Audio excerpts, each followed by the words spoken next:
Second canto. Prabhuji, we are reading the Srimad Bhagavatam. We are on Canto 2, Chapter 9. Chapter 9 is answers by citing the Lord's version. And the text for today is text 43. I hand over to you, Prabhuji. Hare Krishna. Thank you. So text 43 today, yeah? Yes, Prabhuji. 43. Tushtam nishamya pitaram lokanam prapita maham devarshi pari prapracha bhavan yan nanu prichati. Translation. The great sage Narad also inquired in detail from his father, Brahma, the great grandfather of all the universe, after seeing him well satisfied. You can read the purport, Mataji. Purport by Srila Prabhupada ki Jai. The process of understanding spiritual or transcendental knowledge from a realized person is not exactly like asking an ordinary question from the schoolmaster. The schoolmasters in the modern days are paid agents for giving some information, but the spiritual master is not a paid agent, nor can he impart instruction without authorized. In the Bhagavad Gita 4.34, the process of understanding transcendental knowledge is directed as follows. Tad vidhi pranipatena pariprashnaya sevaya upadekshyati jet jnanam jnanina tattva darshinam. Arjuna was advised to receive transcendental knowledge from the realized person by surrender, questions, and service. Receiving transcendental knowledge is not like exchanging dollars. Such knowledge has to be received by the service to the spiritual master.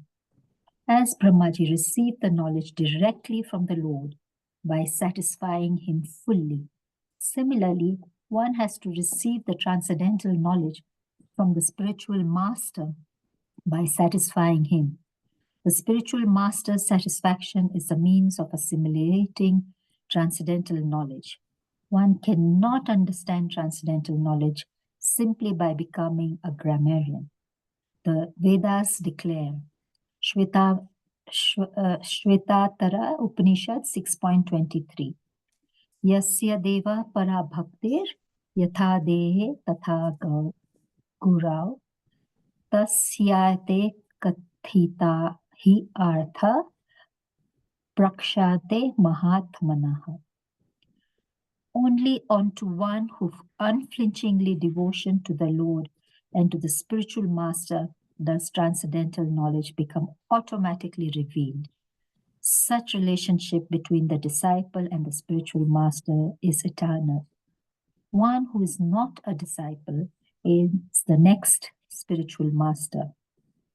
One who is now the disciple is the next spiritual master, and one cannot be a bona fide and unauthorized spiritual master unless one has been strictly obedient to his spiritual master.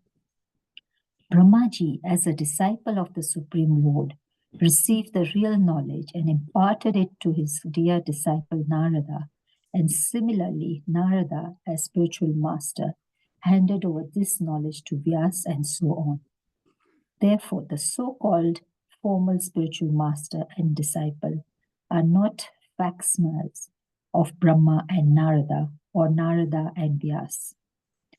The relationship between Brahma and Narada is reality, while the so-called formality is the relation between the cheater and the cheated. It is clearly mentioned herewith that Narada is not only well-behaved, meek, and obedient, but also self-controlled. One who is not self-controlled, specifically in sex life, can become neither a disciple nor a spiritual master. One must have disciplinary training in controlling speaking, anger, the tongue, the mind, the belly, and the genitals. One who has controlled the particular senses mentioned above is called a Goswami. Without becoming a Goswami, one can become neither a disciple nor a spiritual master. The so-called spiritual master, without sense control, is certainly the cheater, and the disciple of such a so-called spiritual master is the cheated.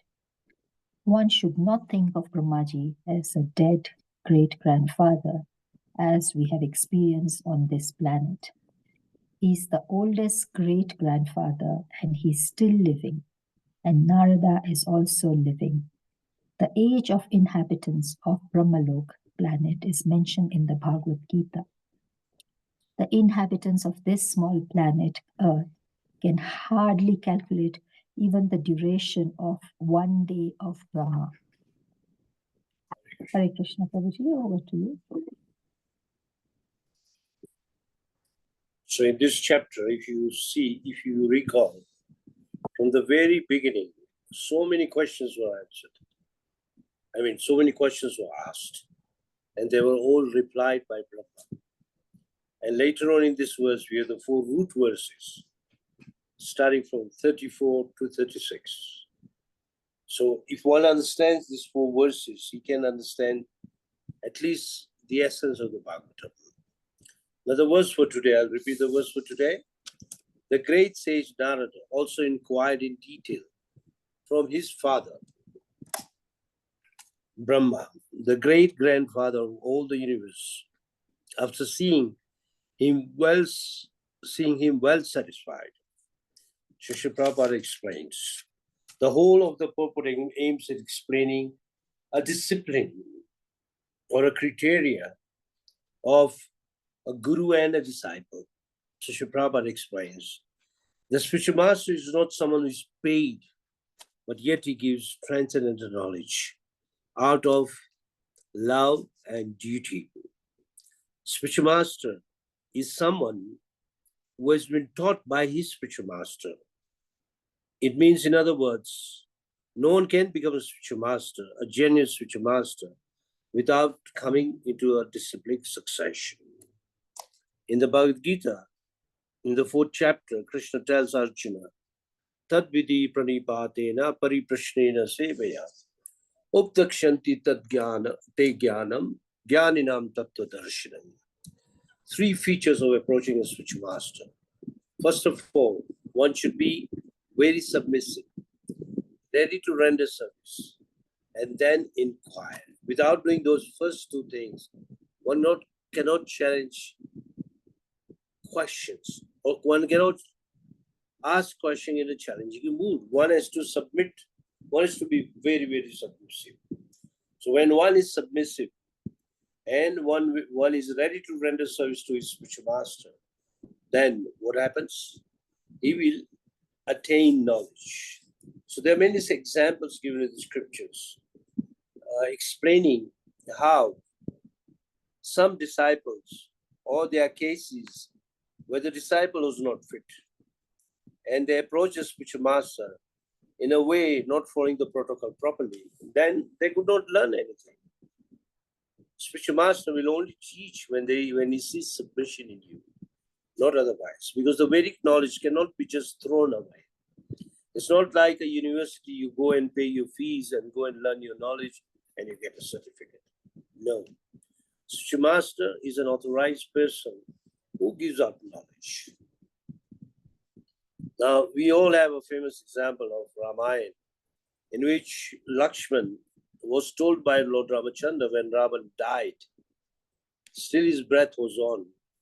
And Lord Ramachandra told Lakshman that actually he's a very learned person. Go and learn from him political science. It's called Niti Shastra. Not just Niti Shastra, Rajniti, Rajniti. Rajniti means how to rule. And Ravan is very expert. So when Lakshman thought that he's about to die, let me go near him, near his face, so that I can hear. But Ravan refused to impart any knowledge. Did Lord Ramachandra told Lakshman, you go near the feet, and then you can hear the knowledge. So that etiquette has to be followed. So, as I explained, 3 features are very important when you go to a spiritual master. you should be submissive. You should be able to render service.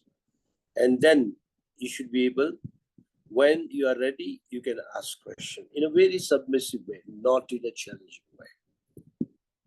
There's a beautiful story that once one disciple used to go to preach in the town, in the city. It was not a very big city, but a small town. And every day there was a prostitute who would make fun out of that disciple. But the disciple was very much attached to his spiritual master and had a good sense control. Now one day, the guru told the disciple, in those days there were no matchboxes. You had to borrow fire. You usually get a lamp or a burnt charcoal from someone. So when he was very much aware of this lady who was a prostitute, was trying to induce him. And he had skipped the prostitute so many times. But this time when he was passing on, he saw that she was smoking hookah. I don't know if you all know hookah. Hookah means it's a kind of a small stove, and you put some tobacco inside and you smoke, or some leaves. So he saw smoke coming out. So he thought that this is the only house where I can get some fire. He didn't know it's a prostitute's house. And she used to live upstairs. So the disciples went there. And when this prostitute showed, because he's quite a young man, very handsome disciple. So she thought, let me make fun out of him. But today I have a chance to enjoy him. So what did the disciple do? He said, Mata, I want some fire. He says, if you want fire, then you have to give your eye. Agni is called fire. If you want Agni, you want to give Ankha. Ankha means eyes. And the disciple said, okay. He put his 2 fingers and removed his eyeball, imagine. And he took the fire, he wrapped his cloth, he went to his guru. And the spiritual master is asking, why is your eye bleeding and why have you tied a cloth on it? Just a few moments ago, you were okay. Did you fall down? He said, no. Then he explained what happened. And the spiritual master said, don't worry. Just open your cloth. And as soon as he opened the cloth, his eyes were normal. Even the eye which was plucked, he got a new eye. So this gives a lesson that if you're submissive to your guru, then you are protected. And who will protect you is the spiritual master. Similar example is there in the life of Srimad Ramanujacharya. We know that there was a king called Kotalunga. He was very much against Vaishnavas because he was a Shaivite, a worshipper of Lord Shiva. And if he came across any Vaishnava, he would literally punish them. And in many cases, they were even killed by him. So he invited Ramanujacharya because his ministers told him that if you get rid of Ramanujacharya, then the whole Vaishnavism will go down because he was the most powerful Vaishnava in those days. Now it is exactly 1,000 years back. So the disciples came to know the whole plan. So they told Srimad Ramanujacharya, Maharaj, you don't go. So there was a disciple who was almost the same type of looking like Ramanujacharya. He says, I will go instead of you. I'll wear your clothes. So he wear the saffron clothes of his guru, along with another disciple. And both of these disciples were the most intimate, dear, and intelligent disciples of Srimad Ramanujacharya. They were ready to give up their life. So both of them were taken to the court of Kotalunga, and the debate went on. And these 2 disciples actually defeated all the people of the king, and the king became very angry. He says, I'm going to kill both of you. Now, one of them was very old. He says, for this older man, we'll just drop him on the street. And for this young man, who is Ramanujacharya, he didn't know this is not Ramanujacharya. I'm going to pluck his eyes out. Imagine both the eyes were plucked out. and he also was thrown on the road. Somehow or other, the first one was thrown, was older. He passed away. He died. And one whose eyes were plucked, he slowly took him months to return back to Sri Ranganath. So when he returned there, he lived there, and Shiva Ramanujacharya knew that he's suffering, he's blind, he can't see. And every day would come to take the darshan of Lord Ranganath. I think everybody knows Lord Ranganath. So whenever he comes, he didn't have eyes, so somebody would help him. Now one day, apparently it so happened that the spiritual master came there, Shiva Ramanujacharya. He says, "Did you pray the Lord for your eyes?" He said, "No." He said, "My eyes have gone due to my bad karma." I did. He says, "But today you asked for your eyes." He insisted, and at last he agreed. So he prayed to Lord Ranganath that, "Okay, I won't. If you so desire, return my sight." And when he opened his eyes, he had his eyes, new eyes, and he could see everything. So this also explains the mercy of the spiritual master. Spiritual master really cares for his disciple, and he makes sure that he is well looked after and very much maintained, and is living in a way so that he can practice his Krishna consciousness. So these are some of the examples we learn, that the relationship between a spiritual master and a disciple is an eternal relationship. It's not that you make someone your spiritual master and that relation is just made and at the end of your life is all gone. No, it's nothing like that. It is an eternal relationship. It's life to life. So one may wonder, how can that be possible? It is possible. After all, who is a spiritual master? Krishna Das Kaviraj in the Chaitanya Charitamrita.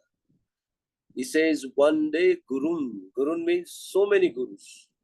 Because you don't learn knowledge from one guru. You learn from so many. There's a Siksha Guru, there's a Diksha Guru, and so on. So many kind of, but the Guru, the Siksha Guru and Diksha Guru are very, very important. And especially Siksha Guru is of utmost importance because you are getting instructions practically daily from that person. So anyway, spiritual master and the disciple bond is eternal. And actually speaking, it cannot be broken. It's an eternal relationship. And if a disciple is going down, the spiritual master will make sure that lifts him up and brings him back to normal. Sometimes we may be engaged in devotional service. Even when we are engaged in devotional service, we are bound to make mistakes, offenses, which bring us down. And sometimes to an extent that we become proud, puffed up. Because in Krishna consciousness, the only thing that can bring down your devotional service is your pride. And if you become puffed up, you will go down. When you show you are puffed up, proud, it means that you are no more surrendered properly to Krishna. And the spiritual master will correct that situation. And he'll try his best to uplift you and bring you back. That's why whenever you see the spiritual master, we bow down. Even when he's not there, 3 times compulsory. 3 Sunday means 3 times we bow down to a spiritual master, remember him, and ask for his mercy. So this is the relationship. Now here in the Prabhupada Prabhupada says the disciple later becomes a guru. The disciple will become a spiritual master. And he can only do that provided he has obeyed his guru. A disciple cannot become a guru unless he's obeying his own guru. So one should never make a mistake that you don't obey your guru. You obey everything, whatever your guru says. So It's not a formality or a fiction to have a guru, but a reality. Just like in the purport, or even in the verse, Narad is like a disciple, Brahma is the guru. But Brahma is also a disciple. And the guru of Brahma is who knows the answer? Who knows the answer? Who is the guru of Brahma? Anybody knows the answer? Who taught Brahma? What? Yes. Hare Krishna, Madan Gopal, Hare Krishna. Hare Bol, you reached safely? Yeah, I got here in one piece. No problem. Okay. Everything was All right, wonderful. all right. Okay. But I was missing your association, so I thought I'd come and see you here today. We hardly had association, very little association. Anyway, that was really okay. So the Lord Brahma's spiritual master is Krishna. Tene Brahma Adi Kevi Kaviye. In the Bhagavatam opening verse, Krishna says, the verse very much says that he gave his knowledge to Brahma. And in this way, the knowledge passed on to Vyas and so on to Madhvacharya and so on, up to Srila Prabhupada. So we are fortunate that our Acharya Srila Prabhupada is in that discipline succession. And all the representatives of Srila Prabhupada are in that discipline succession. So here, Srila Prabhupada is explaining that the character of Narad was well behaved, very meek and obedient. Not an ordinary disciple, very, very special disciple. He was not someone who misbehaved. If you go to Bhagavatam, as we go further, the story of Narad is going to appear. And we had already had in the first canto story of Narada. So Narad was not a person who's like other boys. He was not someone who liked to fool around and play and go here and there. No. Narad was a very serious person and self-controlled. Very, very meek means he's someone who is like not proud at all. Meek is anyone who is humble and meek becomes very dear to Krishna. Very, very dear to Krishna. You'll find that if you lack humility, you won't make progress, number one. And if you are humble and meek, then it shows you are also surrendered. There are 6 things which Bhaktivinoda Thakur is explaining while surrendering. That as his disciple accepts everything favorable in Krishna consciousness, Anukul, and he gives up everything unfavorable, Pratikul, Varjana. And then Rakshishati Vishwashu. He has full faith Krishna will protect him. And then he doesn't do anything which will not please Krishna. And he's very humble and we see he's very, very meek. This verse is quoted by Srila Prabhupada. If you go to the 1866.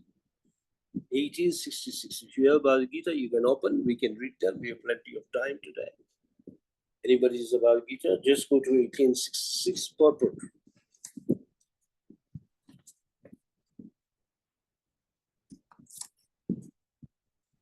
Hare Krishna Prabhuji, can I read the purport? The whole purport or you want No, not the whole purport. You'll see the verse in the italics. Yes. Anukulasya sankalpa, Pratikulasya varjanam, like that. So read the translation. Hare Krishna, text Bhagavad Gita, chapter 18, text 66. According to the devotional process, one should simply accept such religious principles that will lead ultimately to the devotional service of the Lord.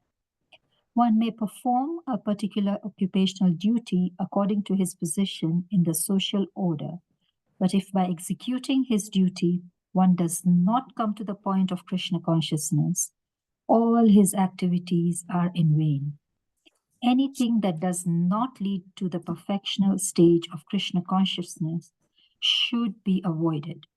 One should be confident that in all circumstances, Krishna will protect him from all difficulties. There is no need of thinking how one should keep the body and soul together. Krishna will see to that. One should always think himself helpless and should consider Krishna the only basis for his progress in life. As soon as one seriously engages himself in the devotional service of the Lord in full Krishna consciousness, at once he becomes freed from all contamination of the material nature. There are different processes of religion and purification processes by cultivation of knowledge, meditation in the mystic yoga system, etc. But Okay. one who surrenders unto Krishna does not have to execute so many methods. Hare Krishna. So, one of the questions asked by one of the disciples of Sripad Ramanujacharya, that how do we know that we are surrendered? And later on, after many tests, Ramanujacharya explained in one line that if you are fully surrendered to your spiritual master, it means you are fully surrendered to Krishna. So only spiritual master, who is another representation of Krishna, and he's actually Krishna, really speaking. Chaitanya says that spiritual master is the Paramatma feature of Krishna, who has come in front of you. So this is the importance of having a spiritual master. Then Sri Prabhupada explains further that one who is not self-controlled, especially in sex life, cannot become a guru, or where we call a shishya. Now you find that in the worship of Radha and Krishna, this thing is very, very important. First of all, most people don't even know who is Radha Krishna. They know the names, they know the deity, they do not know the import or the greatness or the value of Radha and Krishna or the worship of Radha and Krishna. It is here in ISKCON. It's through Sri Chaitanya Mahaprabhu we are worshipping Radha and Krishna. So Sri Prabhupada in many lectures says, if you want to worship Radha Krishna, you have to become a Goswami. And who actually is a Goswami? Is one who has a full control over his 6 urges. You find that our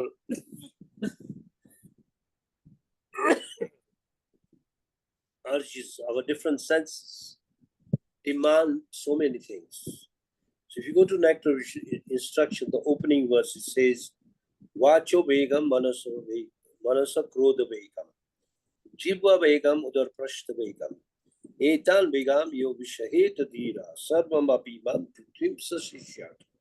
If you go to translation, it says, a sober person who can tolerate the urge to speak, the mind's demands, the actions of anger, and the urges of the tongue, belly, and genitals is qualified to make disciples all over the world.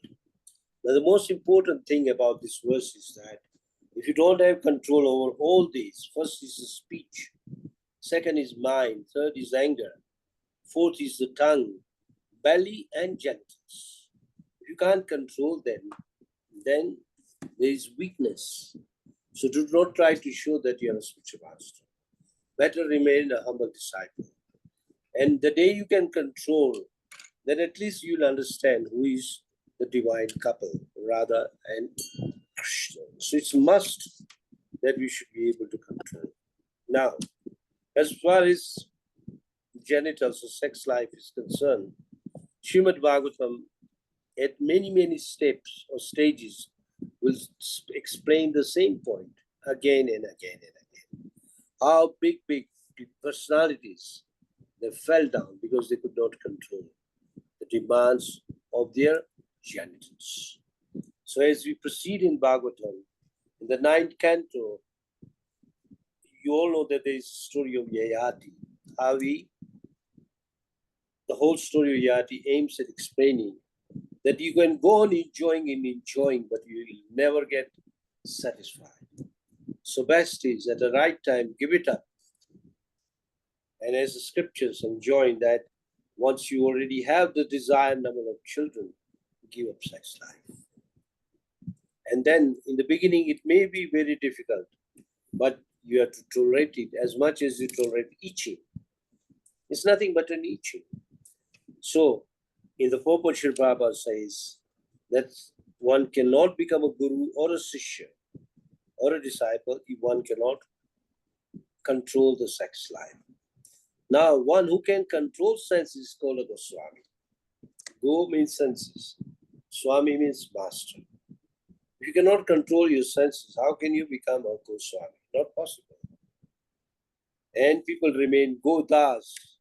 I've seen people even reaching 60 years, 70 years, 80 years, they can't control their senses. So difficult. It needs association of devotees. It needs a good sadhana. Sadhana means good hearing and chanting. If you are not hearing, especially Bhagavatam and Bhagavad Gita, daily, you cannot give up this.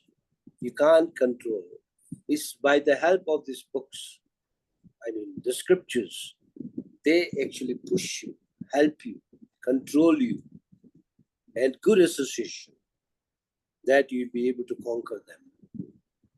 And if you have conquered your senses, then you conquered your Paramatma, the Lord in the heart.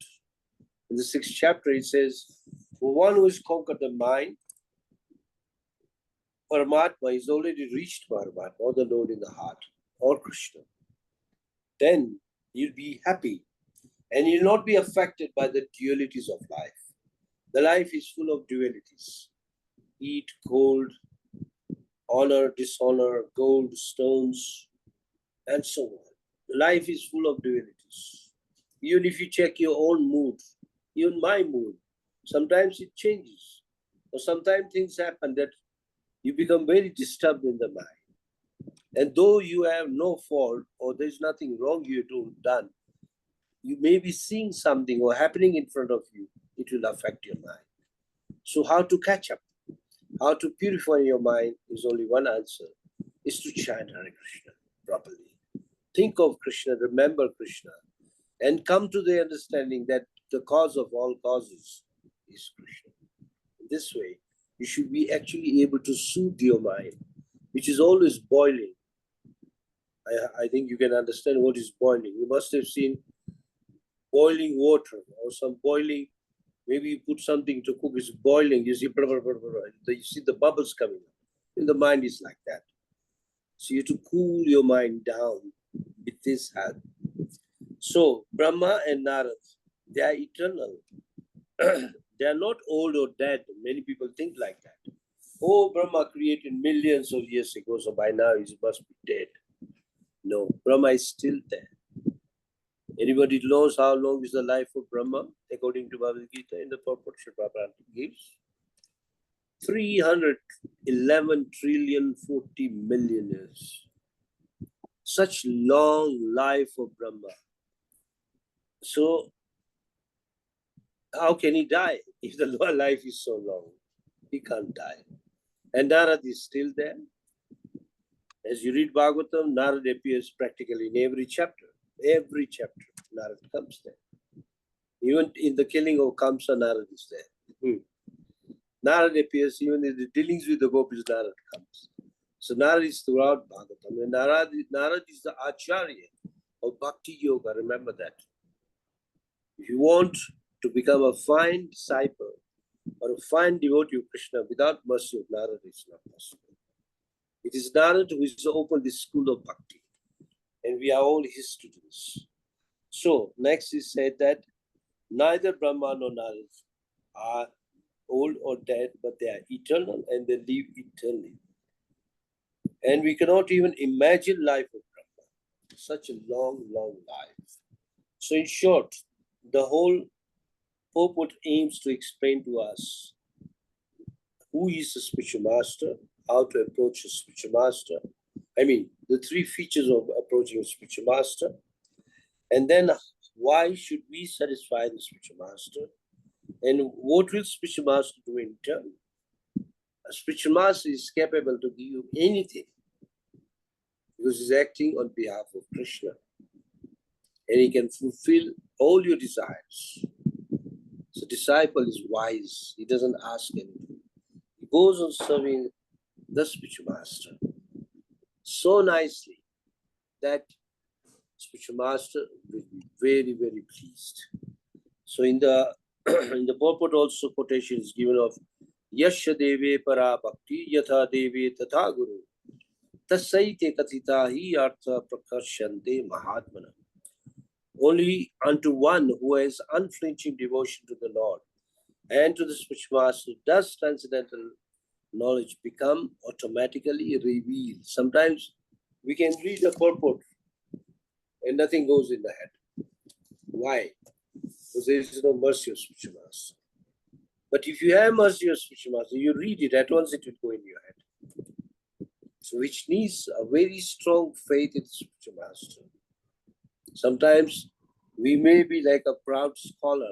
We may think, I'll read and I'll know everything. No, you can't know everything. The import or the purport will remain hidden. They will only be revealed when the spiritual master is pleased with you. And generally, spiritual master, in spiritual life of any disciple, everything reveals at its time. Not everything becomes revealed at one go. No. Whenever there's a necessity, the spiritual master will reveal to you. Do like this, do like that. Just like, for example, in Bhagavad Gita, Krishna, after speaking the entire Bhagavad Gita, tells Arjuna, have you understood? Is your illusion gone? And Arjuna says, yes. My illusion is gone and I'm ready to do whatever you tell me. This is a perfect, another example of a guru and sishya, guru and a disciple. So this is the way spiritual life is very much dependent on the mercy of one spiritual master. So before that, if you don't have a spiritual master, seek for a spiritual master. Become ready to surrender. If you are seeking for Krishna, you can't go straight to Krishna. You have to go via the spiritual master. So in this way, we can understand how important spiritual master is in one's life. Ask any disciple who has been initiated for many, many years, he'll tell you spiritual master is not just a spiritual master, he's actually your real father. Because he maintains you, he takes care of you, and he makes sure that you do not go off the track of bhakti yoga. And he will tell you to do things which you can't do, but because he has a mercy on you, you'll be able to do. Even if a disciple is not very capable or competent, he will be able to perform so many activities which you can't, which even the disciple cannot imagine. And I have seen devotees like that, because they are so faithful to the spiritual master, and they carry out the order of spiritual master. They turn out to do so many things, and we get amazed how they did it. So this is what we call the whole aim of the purport is explained. What is a guru? What is a disciple? The relationship is not just divine, it's an eternal relationship. And it's like one soul is dependent on another soul. And that is the disciple between relationship between the spiritual master and the disciple. So the time is up. I'll end up here. If anybody would like to add anything, we request Madan Gopal Prabhu to please add in case he likes to add something.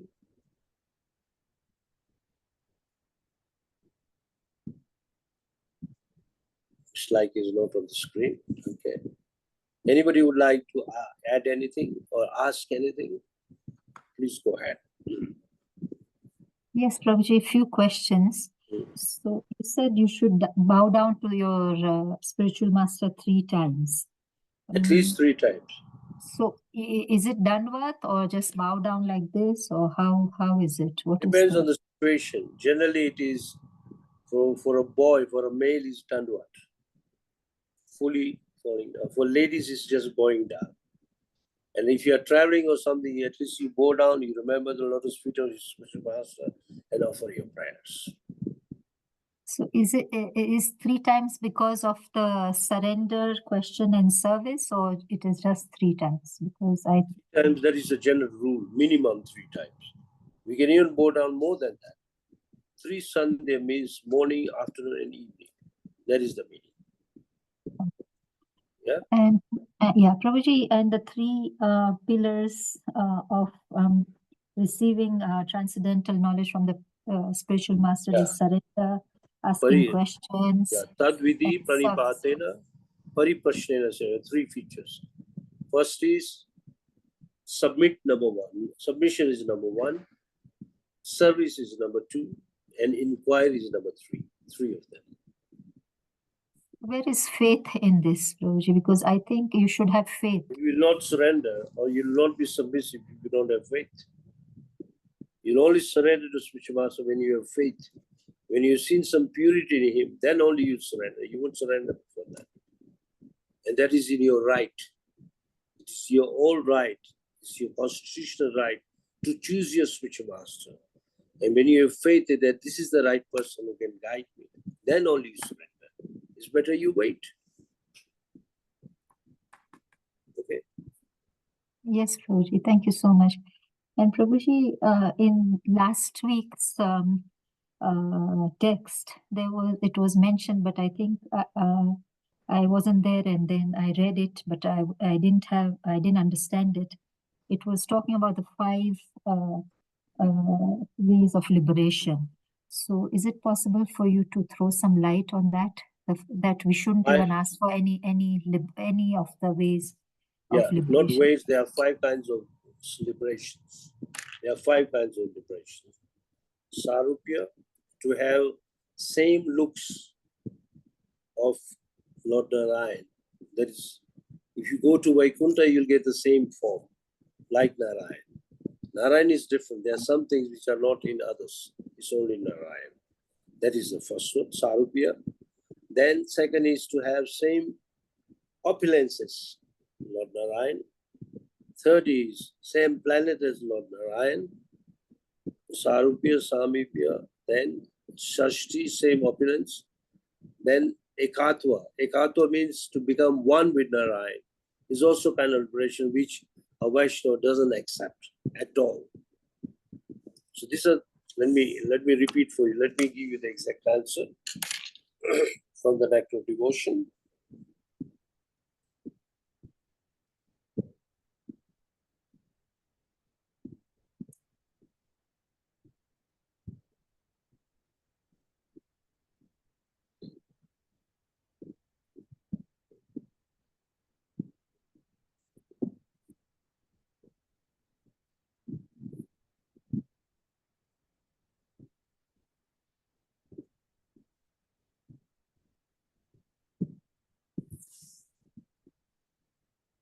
If you go to Nectar of Devotion, right in the opening chapter, all the 5 kinds of liberations are mentioned.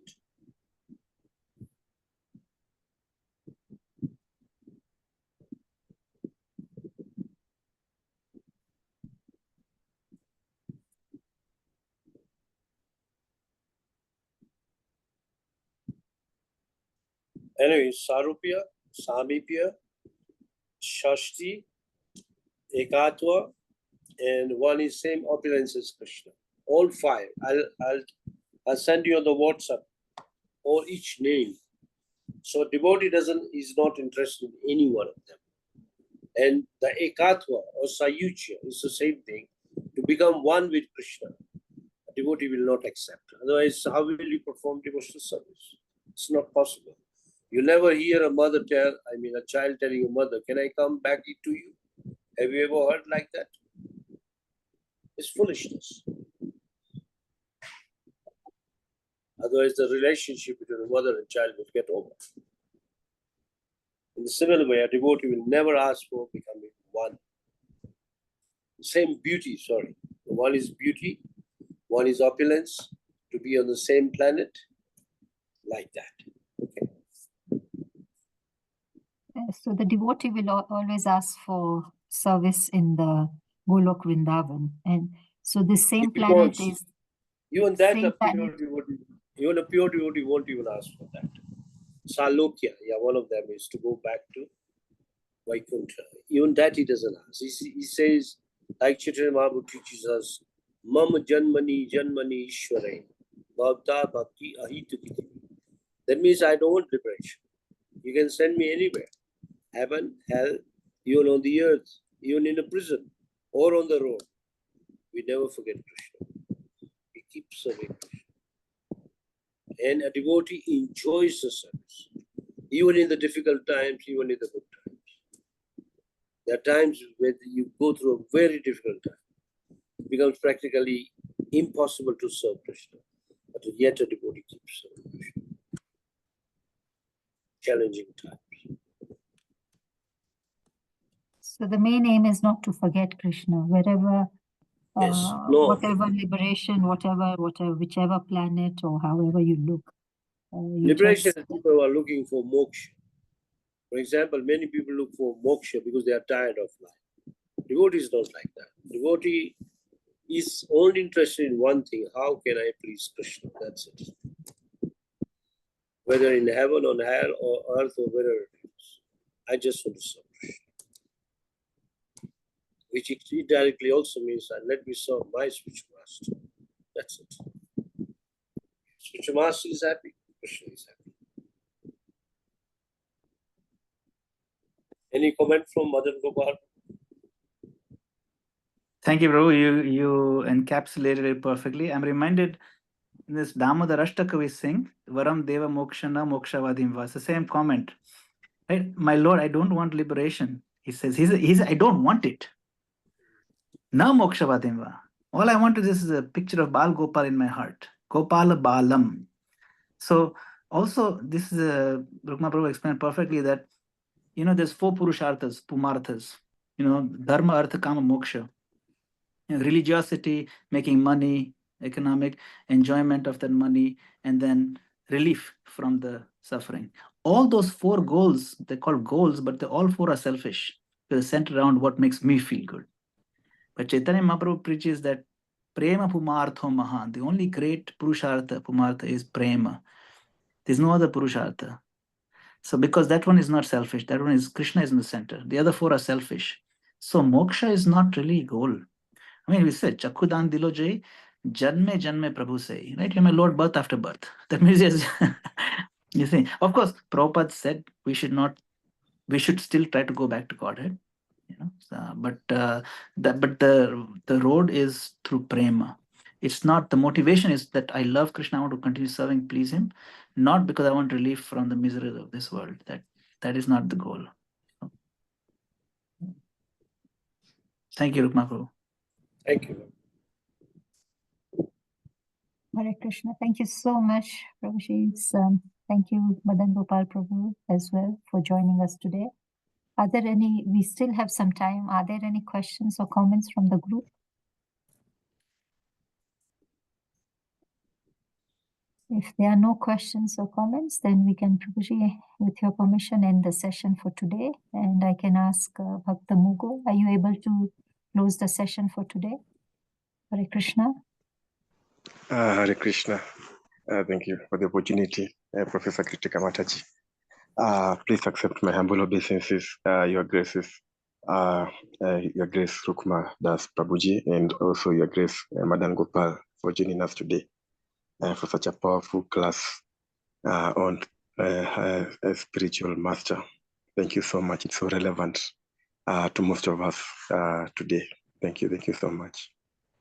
So maybe we can end the session by chanting one round of Mahamantra in glorification of today's mentor and all assembled devotees. Yeah. Hare Krishna, Hare Krishna, Hare Krishna, Krishna, Krishna Krishna, Krishna, Hare Hare, Hare Rama, Hare Rama, Rama Rama, Hare Hare. Hare Hare. Vanchakalpatarubhyascha Sindhubhya eva cha Patitanam Pavanebhyo Vaishnavebhyo Namo Namo. Srila Prabhupada Jai. ki jai. Rukma Prabhu and Madan Gopal Prabhu ki jai. Jai. Rath Srimad Bhagavatam ki jai. Jai. Hare Krishna. Thank you everybody for joining in today. Hare Krishna. Hare Krishna. Hare Krishna Mataji.